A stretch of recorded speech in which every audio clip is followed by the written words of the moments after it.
Hello everyone, आज date है 4 अक्टूबर 2022 और द हिंदू न्यूज एनालिसिस में आपका स्वागत है। इस वीडियो में हम द हिंदू की इंपॉर्टेंट न्यूज को एग्जाम के पॉइंट ऑफ व्यू से डिस्कस करेंगे। नीचे डिस्क्रिप्शन बॉक्स में Telegram channel volcano IAS academy का लिंक दिया हुआ है। आप Telegram channel volcano IAS academy के साथ में जुड़ सकते हैं। वहां पर हर exam means UPSC, state PCS and other exams के पॉइंट ऑफ व्यू से काफी इंपॉर्टेंट इन्फॉर्मेशन आप सभी के साथ में शेयर की जाती है। तो चलो स्टार्ट करते हैं। वीडियो को स्टार्ट करेंगे एक ज्योग्राफिकल मैप क्वेश्चन के साथ में। और आज आपका क्वेश्चन ये है कि पेरियार रिवर को आपको मैप में व्यू करना है, फिर इससे रिलेटेड हर इंपॉर्टेंट फैक्ट्स को एंड इन्फॉर्मेशन को कमेंट बॉक्स में टाइप करना है। कल हमने आपसे क्वेश्चन पूछा था गल्फ ऑफ खंबात को लेकर के, तो गल्फ ऑफ खंबात को अगर हम मैप में व्यू करें, गल्फ ऑफ खंबात जिसको गल्फ ऑफ कैम्बे के नाम से भी जानते हैं, यहाँ पर लोकेटेड है अरेबियन सी के पार्ट के रूप में।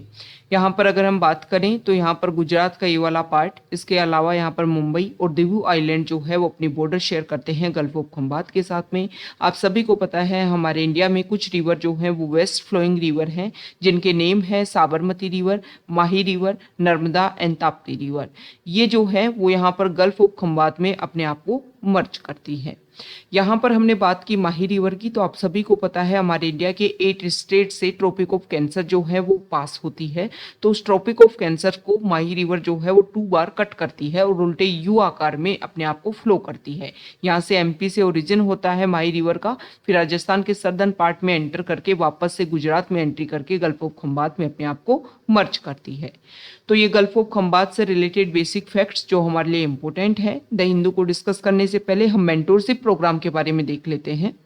2023 में अगर आप यूपीएससी का एग्जाम दे रहे हैं तो ये मेंटोरशिप प्रोग्राम जो है वो आपके लिए काफ़ी ज़्यादा बेनिफिशियल रहेगा। जो डिस्क्रिप्शन बॉक्स है वीडियो का, उसमें आपको अवेलेबल है इस मेंटोरशिप प्रोग्राम का लिंक। आप हमारी वेबसाइट पर जाकर के जो भी इसके बेसिक फीचर हैं उनको व्यू कर सकते हो। इसमें हमारे मेंटोर जो है वो डेली बेसिस पर आपके सिलेबस के अकॉर्डिंग आपका स्टैटिक पार्ट और आपका जो करंट अफेयर्स वाला पार्ट है उसको इंटीग्रेटेड फॉर्म में यहाँ पर प्रिपेयर करवाया जाता है। हमारे मेंटोर जो है वो आपको टारगेट देते हैं, टारगेट के बेसिस पर आपको मेंस के जो क्वेश्चन है वो दिए जाते हैं, उनको इवेल्युएट किया जाता है। संडे बेसिस पर आपसे जो ऐसे हैं वो राइट डाउन करवाए जाते हैं और टाइम टू टाइम आपको गाइडेंस भी प्रोवाइड करवाया जाता है। तो अगर आपको लगता है कि 2023 का जो आपका टारगेट है उसको अचीव करने में एक आपके लिए बेनिफिशियल है तो आप इसको ज्वाइन कर सकते हो।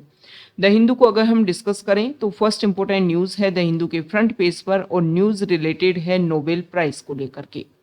यहाँ पर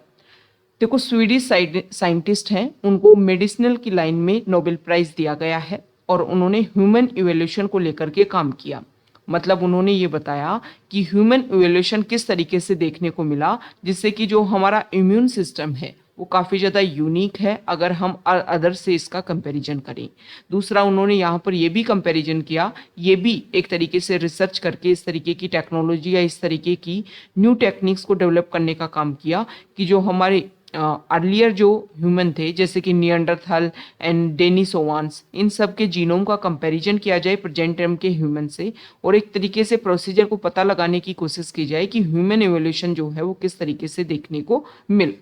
ओके, तो यहाँ पर हम मेडिसिनल जो यहाँ पर हम नोबेल प्राइज से रिलेटेड जो भी बेसिक फैक्ट्स हैं वो डिस्कस कर लेते हैं कि किस तरीके से ये हमारे लिए इम्पोर्टेंट है। और अभी देखेंगे कि हम फिजिक्स, केमिस्ट्री, अदर एरिया में भी जो नोबेल प्राइज हैं वो दिए जाएंगे। देखो सर अल्फ्रेड नोबेल जो है, सर अल्फ्रेड नोबेल, उन्होंने ये डिसाइड किया था कि उनकी डेथ के बाद में जो भी उनकी प्रॉपर्टी बचे, उस प्रॉपर्टी को, जो भी उनकी मनी है, उसको इस तरीके से यूज़ किया जाए कि जो भी ह्यूमन एक्टिविटीज़ के लिए या ह्यूमन के एक तरीके से ग्रोथ एंड डेवलपमेंट के लिए जो भी इस तरीके की एक्सट्रीम वर्क करे जो काफ़ी ज़्यादा बेनिफिशियल हो सोसाइटी के लिए, उन सभी को क्या दिया जाए, उनके नाम पर नोबेल प्राइज़ दिया जाए। और अगर हम बात करें तो सबसे पहले 1901 से ये जो नोबेल प्राइज़ है वो स्टार्ट हुए और स्टार्टिंग हुई 5 स्ट्रीम में। स्टार्टिंग में जो है वो इकोनॉमिक्स को इसमें इंक्लूड नहीं किया गया था, इसमें ध्यान दिया गया फिजिक्स के ऊपर, केमिस्ट्री और फिजियोलॉजी या फिर मेडिसिन, ओके, और लिटरेचर एंड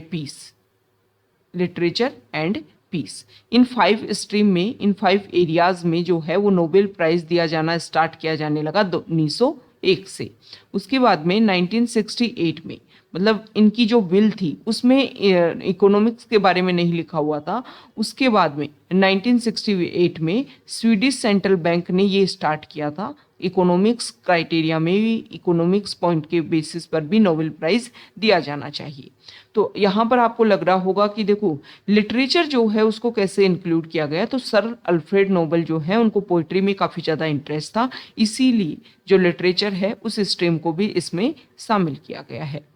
तो ये हमने बेसिक फैक्ट देखे कि किस तरीके से नोबेल प्राइज को स्टार्ट हुआ और जो इकोनॉमिक्स है उसको बाद में किस तरीके से इंक्लूड किया गया। तो ये ही यहाँ पर एक बेसिक बात ये है कि इकोनॉमिक्स जो है उस सिस्टम को बाद में इसमें इंक्लूड किया गया, क्योंकि अगर क्वेश्चन भी पूछा जाए तो इस तरीके से मैनिपुलेट करके पूछा जा सकता है एक स्टेटमेंट कि कंप्लीट जो 6 एरिया है उनको स्टार्टिंग से ही स्टार्ट किया गया था। ओके, नेक्स्ट इंपॉर्टेंट आर्टिकल है,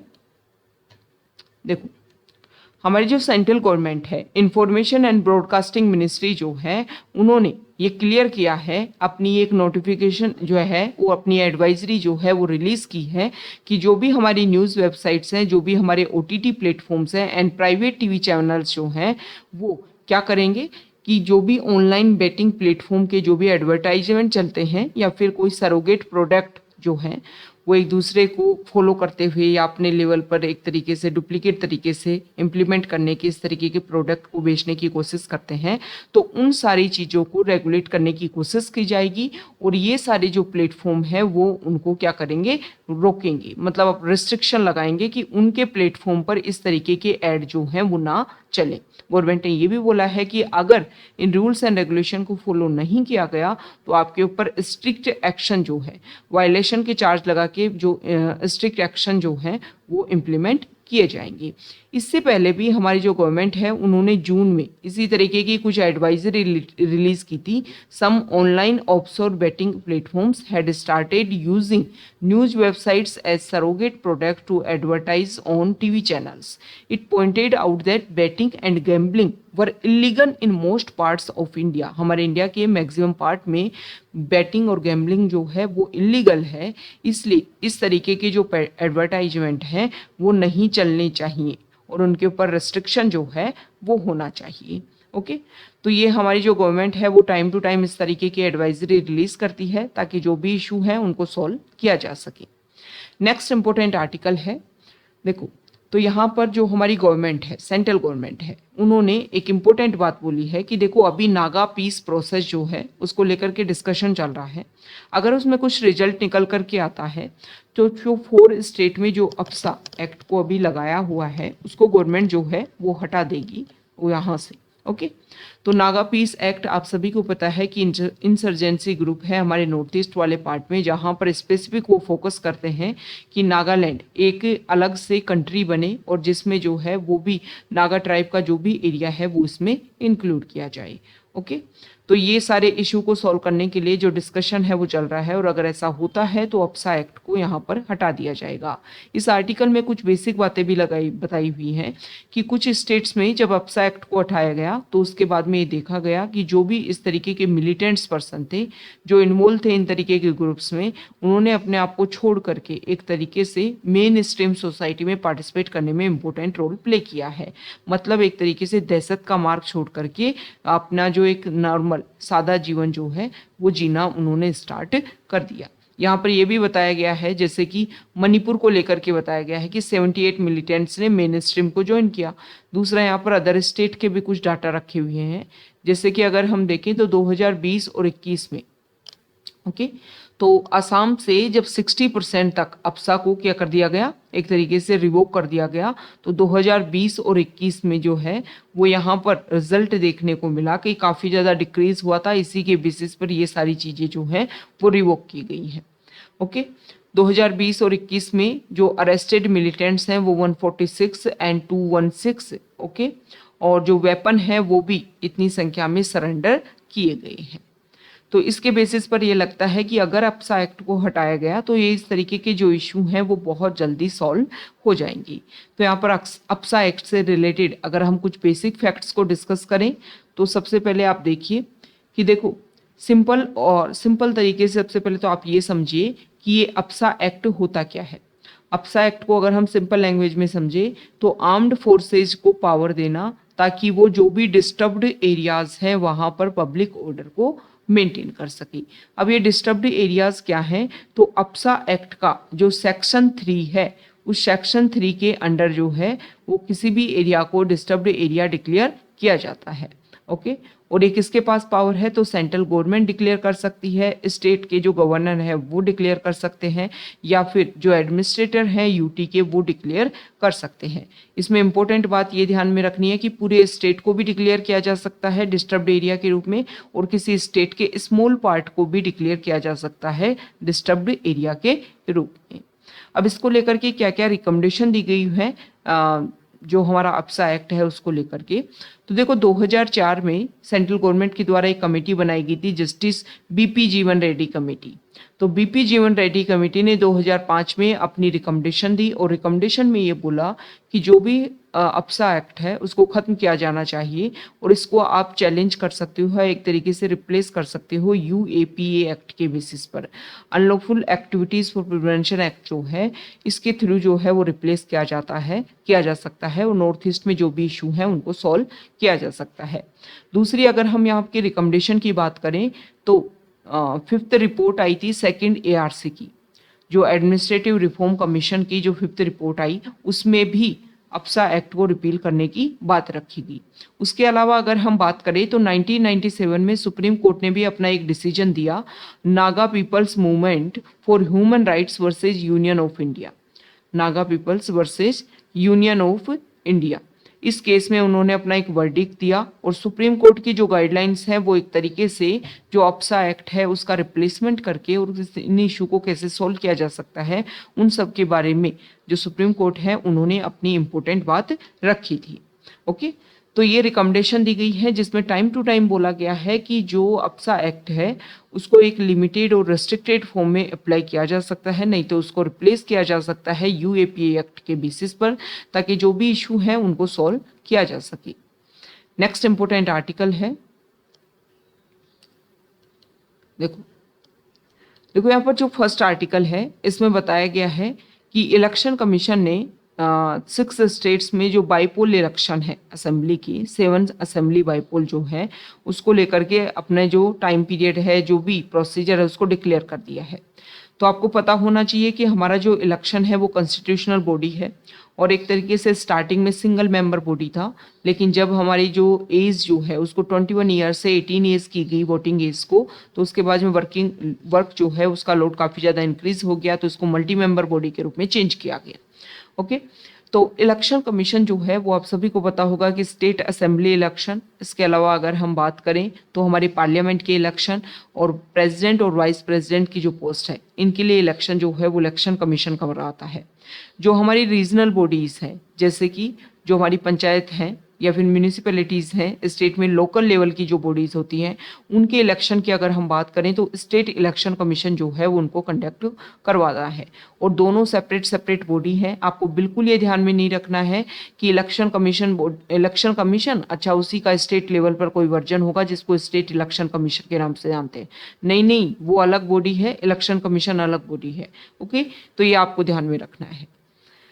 तो आपको ये बताना है कि इलेक्शन कमीशन के जो मेंबर हैं उनकी क्या एलिजिबिलिटी होनी चाहिए उनके इलेक्शन कमीशन के मेंबर बनने के लिए, और क्या हमारे कॉन्स्टिट्यूशन में क्लियरली बोला गया है उनकी एलिजिबिलिटी उनकी टर्म को लेकर के। ओके, नेक्स्ट इंपॉर्टेंट आर्टिकल है एडिटोरियल बेस पर, और यहाँ पर जो फर्स्ट आर्टिकल है, देखो इस आर्टिकल में अभी जल जीवन मिशन के जो डाटा आए हैं इस आर्टिकल में उसके बारे में बताया है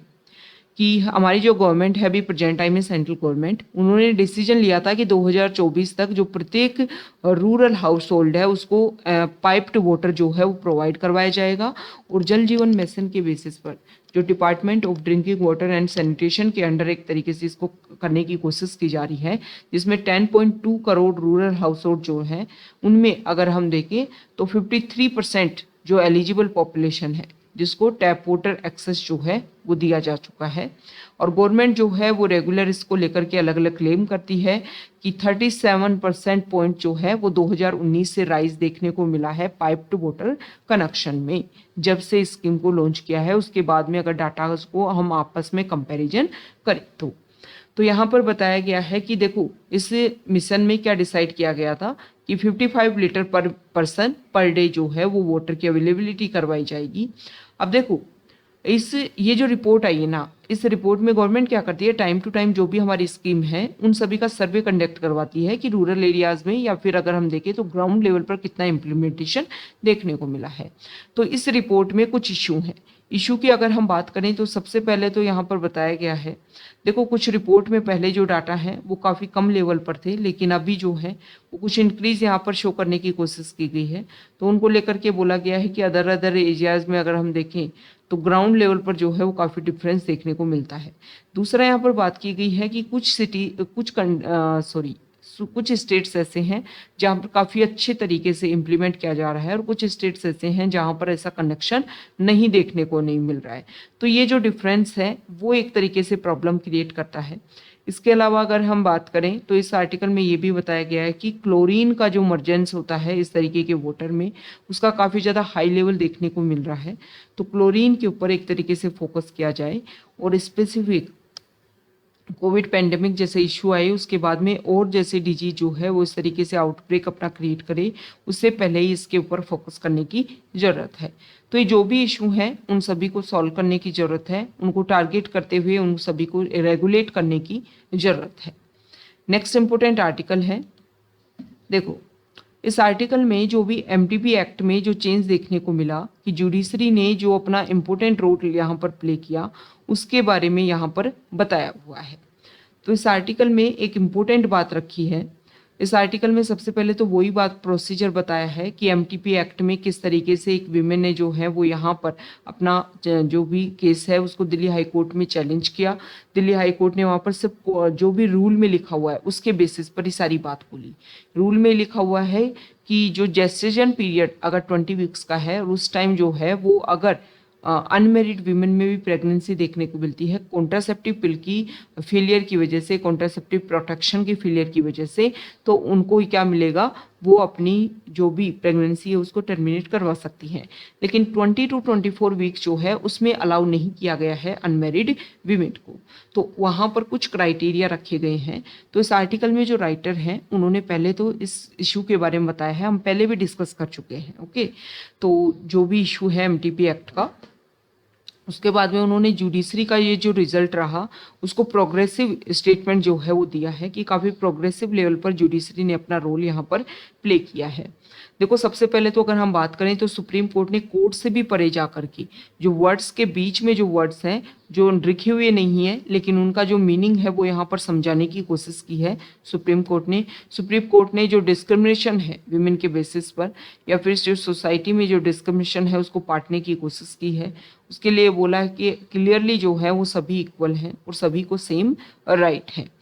यहाँ पर अगर हम बात करें तो देखो जो ये बोला गया कि 20 to 24 वीक्स, तो इसमें रेप सर्वाइवर में मैरिटल रेप जो है उसको भी इंक्लूड करने की कोशिश की गई है कि अगर सहमति के बेसिस पर प्रेगनेंसी नहीं होती है तो यहाँ पर जो मैरिटल वीमेन है वो भी अपनी प्रेगनेंसी को टर्मिनेट करवा सकती हैं। मतलब एक तरीके से वीमेन का जो स्ट्रेंथ है, वीमेन की जो पावर है उसको और ज़्यादा स्ट्रेंथ यहाँ पर देने की कोशिश की गई है। नेक्स्ट इंपॉर्टेंट आर्टिकल है पेज नंबर 7 पर, और यहाँ पर जो आर्टिकल है इसमें बताया गया है कि तमिलनाडु का जो इशू है उसके बारे में। देखो तमिलनाडु जो गवर्नमेंट है उन्होंने अभी ब्रेकफास्ट स्कीम लॉन्च की है कि जो भी छोटे बच्चे हैं उन सभी को ब्रेकफास्ट भी दिया जाएगा। तो यहाँ पर राइटर ने कुछ डाटा रखे हैं कि अगर हम हमारी इंडिया की बात करें तो इंडिया ने बहुत सारी रिपोर्ट में, जैसे कि ग्लोबल हंगर इंडेक्स जो है ओके, उसमें 116 कंट्री में इंडिया आया है 101 नंबर पर, और यहाँ पर ग्लोबल फूड सिक्योरिटी में 113 कंट्री में इंडिया आया है 71 पर। ह्यूमन डेवलपमेंट इंडेक्स में 191 कंट्रीज़ में 132 रैंक इंडिया को दी गई है। इंडिया की जो मीन ईयर बताया गया 2021 में स्कूलिंग जो है वो 6.7 ईयर्स तक की देखने को मिलती है। तो यहाँ पर राइटर ने बताया है कि इन सारी रिपोर्ट्स के बेसिस पर अगर हम देखें, इसके अलावा अगर हम अदर स्टेट या सेंट्रल या हमारी जो इंडिया लेवल का जो लेवल देखें उसमें अगर हम देखें तो सर्दर्न स्टेट जो है वो काफ़ी अच्छा परफॉर्मेंस करते हैं, लेकिन फिर भी यहाँ पर जो है वो जैसे कि अगर हम बात करें एनीमिया, ये जो भी अदर इशू है वो देखने को मिलते हैं। तो इन सभी को जो टैकल करते हुए यहाँ पर कोशिश की है तमिलनाडु स्टेट ने, वो काफ़ी काबिले तारीफ है और काफ़ी अच्छा उनका इनिशिएटिव है। नेक्स्ट इंपॉर्टेंट आर्टिकल है पेज नंबर 8 पर, और यहाँ पर मीडिएशन बिल के बारे में बताया गया है। मीडिएशन को आप इस तरीके से समझिए कि मान लो दो पार्टीज हैं, यहाँ पर एक पार्टी ने इन्वेस्ट किया, दूसरी पार्टी ने, यहाँ पर दोनों ने मिलकर के कोई ये जो है जो भी प्रोग्राम जो भी उनका बिजनेस सब स्टार्ट करना स्टार्ट किया, लेकिन इनके बीच में जो इशू होता है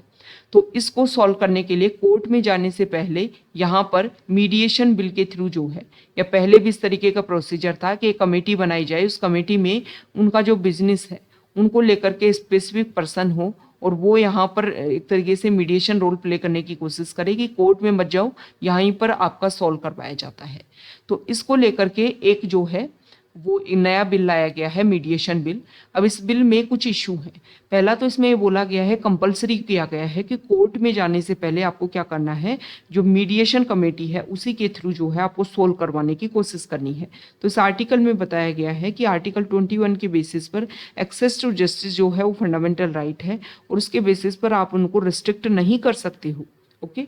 दूसरा यहाँ पर ये भी बताया गया है कुछ अदर इश्यूज की अगर हम बात करें तो देखो यहाँ पर, यहाँ देखिए, हाँ, इसमें बताया गया है कि जो भी मीडिएशन को लेकर के जिन भी पॉइंट्स के ऊपर जो बेसिक होगा डिस्कशन होगा, उन पॉइंट्स को लेकर के सुप्रीम कोर्ट जो है, जैसे कोई केस चल रहा है तो सुप्रीम कोर्ट और हाई कोर्ट जो है उस मीडिएशन को लेकर के अपनी तरफ से कुछ गाइडलाइंस रिलीज कर सकती है। तो इसमें बताया गया है कि कॉन्स्टिट्यूशन के खिलाफ है ये एक्टिविटी, क्योंकि लॉ बनाने की जो पावर है वो पार्लियामेंट की पावर है और उसको आप जुडिशरी से रिप्लेस कर रहे हो। जुडिशरी टाइम टू टाइम कुछ गाइडलाइंस दे सकती है, लेकिन कंप्लीट लॉ जो बनाने की पावर है उसको नहीं दी जा सकती है। तो एक तरीके से कॉन्स्टिट्यूशन के खिलाफ है। तो ये जो इशू है इनको टैकल करते हुए जो भी हमारा मीडिएशन बिल है उनके ऊपर डिस्कशन किया जा सकता है और उसको इम्प्लीमेंट किया जा सकता है। नेक्स्ट इंपॉर्टेंट आर्टिकल है पेज नंबर 10 पर, और यहाँ पर देखूं, यह देखो शस्त्र रामानुजन प्राइज 2022 जो है वो युंग गिंग टांग जो असिस्टेंट प्रोफेसर हैं यूनिवर्सिटी ऑफ कैलिफोर्निया में, उनको ये दिया गया है। तो ये शस्त्र अवार्ड क्या है, तो ये है सान Muga art science technology and research academy. 2005 में उन्होंने इसको एस्टेब्लिश किया था। उसमें $10,000 जो है वो कैश प्राइज दिए जाते हैं। 32 साल की एज हो उससे कम जो है इंडिविजुअली बेसिस पर ये अवार्ड जो है वो दिया जाता है। श्रीनिवास रामानुजन का जो एक तरीके से उनसे इन्फ्लुएंस होकर के कि मैथमेटिक्स के फील्ड में जिसका भी आउटस्टैंडिंग कंट्रीब्यूशन देखने को मिलता है उनको ये अवार्ड दिया जाएगा। ओके, नेक्स्ट इंपॉर्टेंट आर्टिकल है पेज नंबर 11 पर, और यहाँ पर जो आर्टिकल है तो देखो इसमें बताया गया है कि प्रधानमंत्री आवास योजना रूरल एरियाज में तो 69% जो हाउसेज हैं उनमें वीमेन जो है वो हेड है। तो यहाँ पर कुछ अदर स्कीम की बात की गई है कि जैसे स्वच्छ भारत मिशन जो है उसके बेसिस पर टॉयलेट का फॉर्मेशन बनवाने की बात की गई, जिससे वीमेन को काफ़ी ज़्यादा बेनिफिट हुआ। उज्ज्वला स्कीम के बारे में यहाँ पर बताया गया है कि उज्ज्वला स्कीम जो है उससे भी वीमेन को काफ़ी ज़्यादा बेनिफिट हुआ। तो नारी शक्ति इनिशिएटिव मतलब हमारी जो वीमेन एम्पावरमेंट है उन सभी में इन सारी स्कीम ने अपना इम्पोर्टेंट रोल प्ले किया है। Next important article page number 12 पर, और यहाँ पर देखो जो हमारी गवर्नमेंट है उसमें अदर मिनिस्ट्री ने डिस्कशन किया कि अभी कोल से जो हम एनर्जी जनरेट करते हैं उसमें हम क्या करेंगे, बायोमास को भी इंक्लूड करेंगे, ताकि जो कोल के ऊपर डिपेंडेंसी है वो भी कम हो और जो एमिशन है वो भी कम हो पाएगा। ओके, यहाँ पर जो मनरेगा जो है उसके साथ में मिल करके जो स्टेट्स हैं वो डिसीजन करेंगे कि जो डेजर्टिफिकेशन का जो एक मैप रिलीज किया गया था लास्ट ईयर उसको हम रिव्यू करते हुए जो डेजर्टिफिकेशन जो इशू है उनको सॉल्व किया जाएगा। और इसमें प्रधानमंत्री कृषि सिंचाई योजना और मनरेगा ये दोनों मिल करके इस वर्क को इम्प्लीमेंट करने की कोशिश करेंगे। तो ये आज का हमारा द हिंदू न्यूज़पेपर का डिस्कशन था। अगर आप यहाँ तक आए हैं, वीडियो आपको अच्छा लगा है तो प्लीज़ वीडियो को लाइक कीजिए, शेयर कीजिए और चैनल को सब्सक्राइब कीजिए। Okay, thank you.